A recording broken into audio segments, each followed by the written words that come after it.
आज पूर्ण श्रीरामपूर शहरामध्ये शिवसेनेचं याच्या पहिले पूर्णपणे पॅनल उभा राहत नव्हता।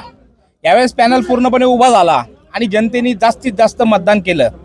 सुरुवातीपासून आम्ही सांगत होतो की जिथं बीजेपी आणि शिवसेना समोर समोर होईल तिथं हिंदू मताचं विभाजन होईल। आणि आज आमचं शीट पाडण्याचं मुख्य कारण, वरचं शीट पाडण्याचं मुख्य कारण दोन्ही पक्ष समोर आल्यामुळे विभाजन मताचं झाला।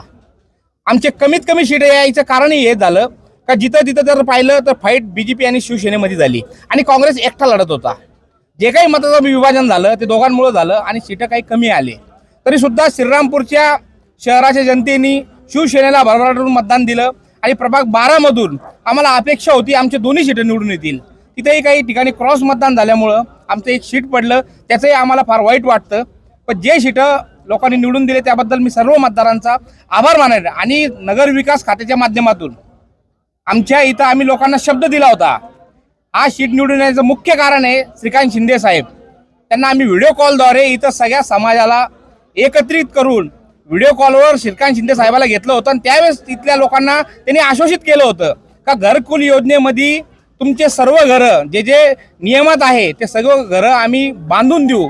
आणि त्यामुळे इथल्या मतदारांनी आमच्यावर विश्वास करून जो मतदार गेला त्याबद्दल मी सर्वांचा आभार मानतो आणि जे साहेबांनी शब्द दिलेला आहे ते पूर्ण करून आम्ही दाखवू।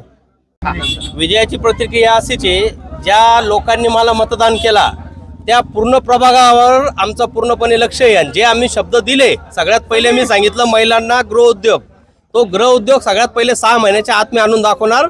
आपली जी गरीब वर्गातली जेवढी महिला आहे जी लोकांच्या घरात धुणं भांडण न करता स्वतःचा उद्योग काहीतरी करणार, त्यासाठी मी पहिला काम करणार आहे।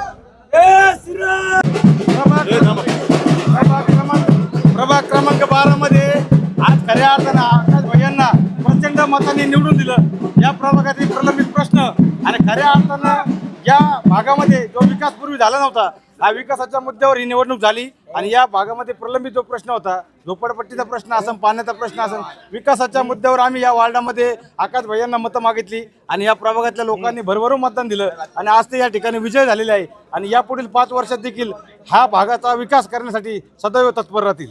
या ठिकाणी श्रीरामपूर नगर परिषदेमध्ये भाजप आणि शिवसेनेच्या मतविभागणीचा फायदा काँग्रेसला झाला, याबद्दल काय वाटतं? 100% आम्ही ज्यावेळेस भाजप शिवसेना महायुती या ठिकाणी विस्कटली त्याच वेळेस आमचे राष्ट्रीय श्रीराम संघाचे अध्यक्ष हिंदुत्व नेते सागर भैया बेग यांनी स्टेटमेंट दिलं होतं का मतविभागणीचा फटका हा महायुतीला बसणार आहे। आणि आज खरोखर तो फटका बसला आणि त्या ठिकाणी काँग्रेसचा उमेदवार विजय झाला। खऱ्या अर्थानं या निवडणुकीमध्ये महायुती म्हणूनच लढायला पाहिजे होतं, ते न झाल्यामुळं आज चित्र आपल्याला बघायला मिळत आहे। माजी नगराध्यक्ष अनुराधा अधिक यांचा पराजय झालाय असं समजतं। अनुराधा अधिक ह्या खूप मोठे नेते आहे। खरं तर त्यांनी नगराध्यक्षाहून नगरसेवक पदाला उभं राहायला नको होतं आणि ते सुदैवाने राहिले आणि आपला पराभव करून घेतला। असं करायला त्यांनी नको होतं।